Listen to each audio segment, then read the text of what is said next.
Hey guys, and welcome back to my true crime channel. Today we are going to be discussing the case of Dr. Shipman. He's another serial killer, so this is another video and part of my serial killer series. And he's more of a recent case, and it's pretty interesting. He's considered the most prolific serial killer in modern history. There's a lot to get through, let's just say that. One quick little disclaimer. I am sort of sick with a cold right now, so that's why my nose is really red.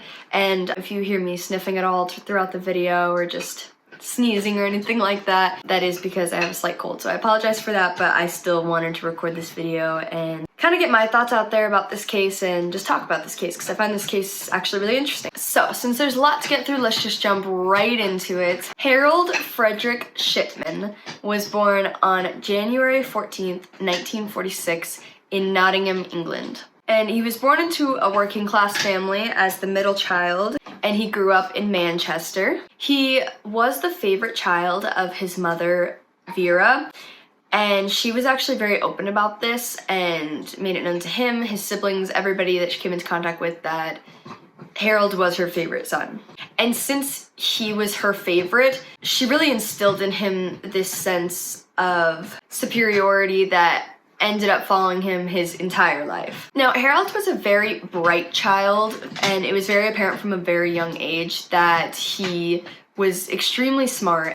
And also from a young age, he showed a great fascination with medicine. When Vera was diagnosed with lung cancer when he became a teenager and was a little bit older, he got even more into medicine and was very fascinated with watching the doctors give his mother morphine shots.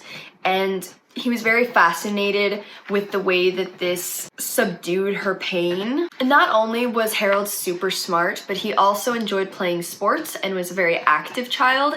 His favorite sport to play was rugby, and he excelled at most every sport that he tried.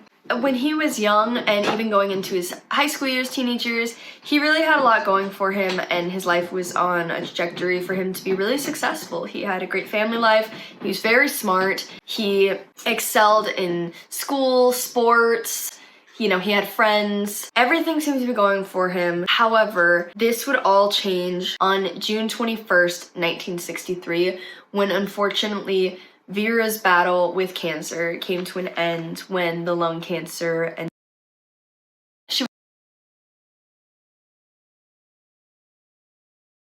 he was never the same after Vera died, and everybody noticed a shift in him, and he became very closed off and less happy of a child. Now, when he was 19 and going through college, he met a young woman named Primrose May Oxtoby while riding on the bus. They hit it off immediately and eventually started dating. And soon after dating, they weren't even dating for a full year, he was still 19, they decided to get married. Now, Primrose was only 17 at this time, and she was already 5 months pregnant when they decided to get married. Throughout their marriage, Harold and Primrose would end up having a total of 4 children, 3 boys and 1 girl, named Sarah, Sam, Christopher, and David. Now, in 1970, he graduated with a medical degree from Leeds University and soon became a family practice doctor in the West Yorkshire town of Todmorden. In 1975, it was discovered after a brief investigation that he had written several fraudulent prescriptions in order to get the opioid pethidine, which is a certain form of morphine, and he had become addicted by this point to this drug and was abusing it regularly. He got fired from his job as the family practice doctor and was forced out of practicing medicine for a little bit until he went to rehab for the addiction. Now, after going through his time in rehab, which was about 2 years, he actually was allowed to resume as a medical doctor and practice family medicine. So he started working at the Donnybrook practice in Hyde, Greater Manchester, and then ended up opening his own practice on the town's Market Street in 1993. Now, when he opened his own practice, he got the reputation of being a super attentive and caring doctor. Everybody had raving reviews about him. Everybody loved him as a doctor and as a person. Nobody had a bad thing to say about him. And he was most known for his bedside manner, especially with the elderly. He was known to be super friendly, and a lot of the elderly patients that he was seeing said they felt more like he was their friend rather than their doctor. Now, in March of 1998, a mortician in Hyde, as well as neighboring doctors' offices, started to get suspicious of Harold's practice, and the death rate of Harold's patients was double the average of the other doctors' offices, and this started to become a little troubling, and people started questioning this a lot. The local coroner ended up going to the Greater Manchester Police and voicing his concerns. Now, the Greater Manchester Police did conduct an investigation into the matter.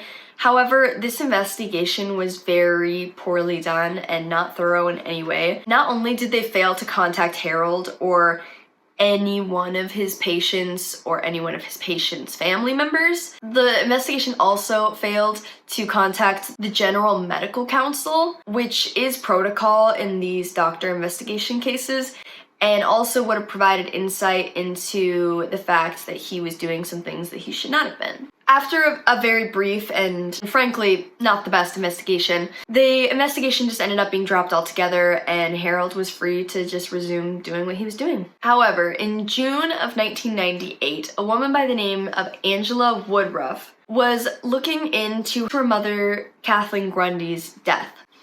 Now, she had already found her mother's death a little suspicious, seeing as how her mother Kathleen Grundy was 81 years old, but she was in good health. She had no terminal illnesses and had no ailments that would have provided an answer for why she would have suddenly passed away. And when her daughter Angela was going through her belongings and everything that she left behind, she also went through her documents, which included her will. Now, her will, for some reason, Angela noticed, didn't leave anything for Angela, her own daughter, or for anybody that she loved in her life. It only left $545,000 for Dr. Shipman. Now, this was especially strange, seeing as how Angela was a lawyer, and she handled every single one of her mother's affairs for years.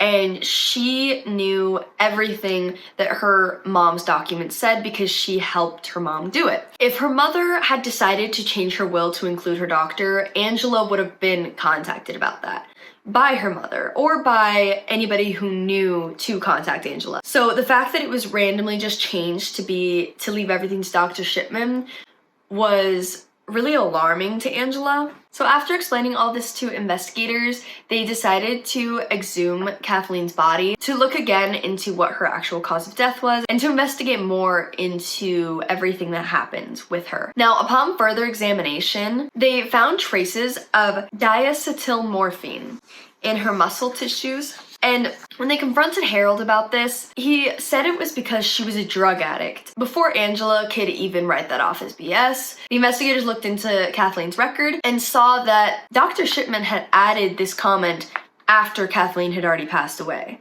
which means she would have already died by the time he was adding that she was a drug addict. They were also able to establish during this time that Harold had forged Kathleen's will. When raiding his home during the investigation, they found a collection of medical records, a huge collection of very expensive jewelry, as well as an old typewriter, which they were later able to prove that this was used to forge Kathleen's will on. So in September of 1998, after the investigation, police arrested Harold for the murder of Kathleen Grundy, and after investigating more of the medical records that they found in Harold's home, they found that they most likely had more cases on their hands than just Kathleen's, just based off of some of the medical records that they were seeing. Now, in order for the police to further investigate what other potential deaths Dr. Shipman could have been responsible for, it was a little complicated. Every time one of his patients had died, Dr. Shipman told their families and persuaded their families mostly to just cremate them because he said there was no point in further investigating their bodies, there was no point in getting a coroner out, because he had already declared them dead. He had declared that this was their cause of death which was whatever he said it was, and he always claimed no further investigation was necessary. But the police had a lot of patients on their hands that they were able to look into that had died at the care of Dr. Shipman, and they were able to exhume 14 more elderly women whose deaths were certified by Harold. Now, they found similarities in each one of these deaths, and that was that they all had been injected with a lethal dose of the diacetylmorphine. All of their death certificates had been signed by Harold, and he had gone into the medical records on the computer after each of their deaths to falsely indicate that they had been sickly or terminal before their deaths. Now, on October 5th, 1999 is when Harold's trial started at the Preston Crown Court. He was indicted with the murders of 15 women, all of whom were killed with lethal injections of diacetylmorphine between the years of 1995 and 1998, so the years that he owned his own practice. He was also charged with 1 count of forgery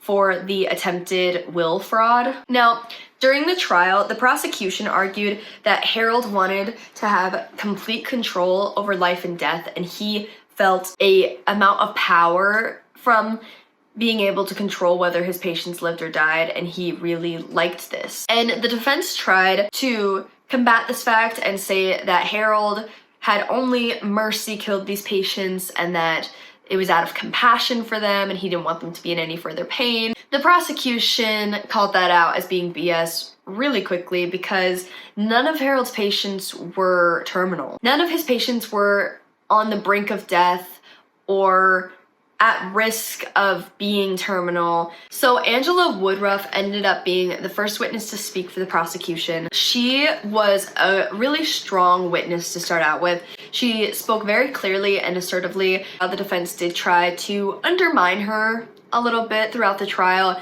and try to make her look like she didn't know what she was talking about when it came to medicine, but she had done her research and she knew what she was talking about, and she knew what her mom had and didn't have, so they just ended up making themselves look not the brightest, and it made the prosecution look a lot better. They also had a government pathologist come in, and he was able to show how morphine toxicity works in the body, and according to some of the jurors, it was kind of a gruesome and graphic presentation of how morphine toxins go through the body in order to kill someone.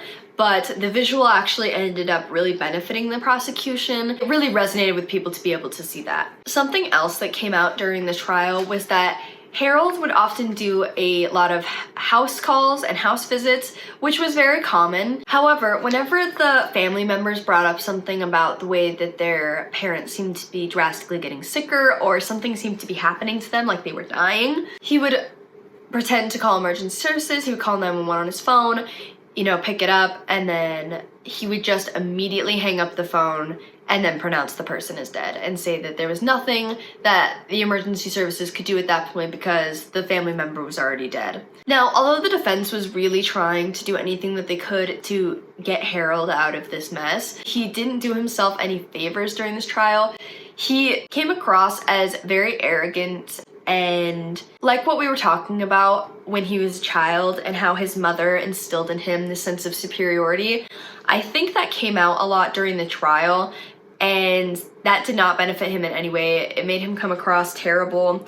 And not only was there a sense of arrogance, but there was also the fact that he would constantly change his stories, and anytime he was called out for it, he would just ignore that fact and just keep going up with another made-up story. However, despite all this during the trial, Harold still maintained his innocence throughout the entire trial and said that he didn't do anything he was being accused of. The jury did not buy this for a second, and on January 31st, 2000, Harold Shipman was found guilty of all 15 counts of murder, as well as the 1 count of forgery. The judge ruled 15 life sentences in prison without the possibility of parole. Now, after Harold had been convicted of everything, police and investigators did some looking into more of his previous patients, and today believe that his death count could have been anywhere from 170 to 250, which is one of the most recorded killings that a serial killer has done in history. The oldest of his victims would have been 93, and the youngest of his victims was only 41. So it wasn't just elderly people that he targeted. Now, throughout his time in prison, his wife Primrose, along with his 4 children, also maintained his innocence and would continuously go to visit him and would insist to everyone that he was innocent and he was being wrongly accused and wrongly jailed. However, on January 13th, 2004, after only 4 years into serving his sentence, Harold Shipman was actually found to have committed suicide in his jail cell at HM Prison Wakefield, and it was actually the day before his 58th birthday that he decided to do this. He had hung himself with his bed sheets from the bars on his window. So even though that is where Harold Shipman's story ends, that is not, unfortunately, where this whole thing ends. Now, there's never been a clear motive about why Harold committed these murders. He never did any interviews. He never talks to anyone about his reasoning. Even psychiatrists that saw him could only come up with their own theories, but he was never diagnosed with anything, and he never formally admitted to any of the murders that he committed. So some people have come up with their own theories throughout the years of possible reasonings for why he did this. However, there is no real reason at the end of the day. There's no real excuse at the end of the day for what he did, but these are just a few theories about maybe his rationality behind it. So some believe, after studying his case, that he had a very addictive personality, and that is slightly apparent based off of the way that he did things, the pattern in which he killed people, as well as his previous addiction with the opioids. And they believe that killing became his newest addiction, and once he started, he just couldn't stop. Some believe, such as what the prosecution tried to argue, that he enjoyed power. He was power hungry. Some other psychiatrists have come to believe that Harold suffered from what's called classic necrophilia, which means that you find joy in the presence of death. Some others have speculated that his childhood could have something to do with it, and that losing his mother at such a young age caused him to form a bitterness towards elderly people and people that lived longer lives than his mother, made him angry to see them getting to enjoy their long lives, and he almost wanted to enact a form of revenge on them. Ending this on a high note, however, there are some positives to come from this case, which is that Britain, after this case, took a really hard look at the power and responsibility being held by medical professionals, and they were able to have more protocols in place so that this didn't happen again, as well as the procedures of certifying death. So now it's a multi-step process instead of just a doctor being able to say that a patient is dead and nobody questions it, and then the patient is just pronounced dead and there's no further investigation. So that is the case of Harold Shipman, or Dr. Shipman. It's quite the doozy of a case. I hope you enjoyed hearing about it. It was definitely very interesting researching for this case. This case affected me more than I think the other serial killer cases that I've done so far have, just because it puts into perspective that power imbalance really is everything sometimes, and that sometimes the people that are in the greatest positions of power and hold the greatest amounts of power can use that for evil and can use that to do sinister things. And I think that that's something that we try to avoid thinking about, and it's hard to think that the people that we trust the most in the world, which for most people I would definitely say that's their doctor. You know, doctors take the Hippocratic Oath and they vow to do no harm, and it's just wild to think that somebody would decide to actively harm people while putting on the facade that they are helping people. I think that's pretty sinister, that's pretty evil. But I hope that you guys enjoyed hearing about it, and I hope you enjoyed hearing me talk about it. I hope my voice wasn't too nasally throughout the entire talking. If it was, I'm so sorry that you had to listen to that. If you guys did like hearing about this case, please consider giving it a thumbs up and consider subscribing to my channel for more true crime content. I'm almost finished up with the serial killers era, I guess you could call it, like this little group of videos that I'm doing right now, and then we'll be moving on to a different section of true crime. I think I'm gonna just do it in groups of probably about 5 videos, so you'll get 5 videos about serial killers, and then you'll get 5 videos about, let's say, another crime. And I think that that will be the most efficient way. So you have enough content about each subject, but it doesn't seem like that's the only thing that I'm talking about. So I hope that that works for you guys. So I will see you guys in the next video. Bye!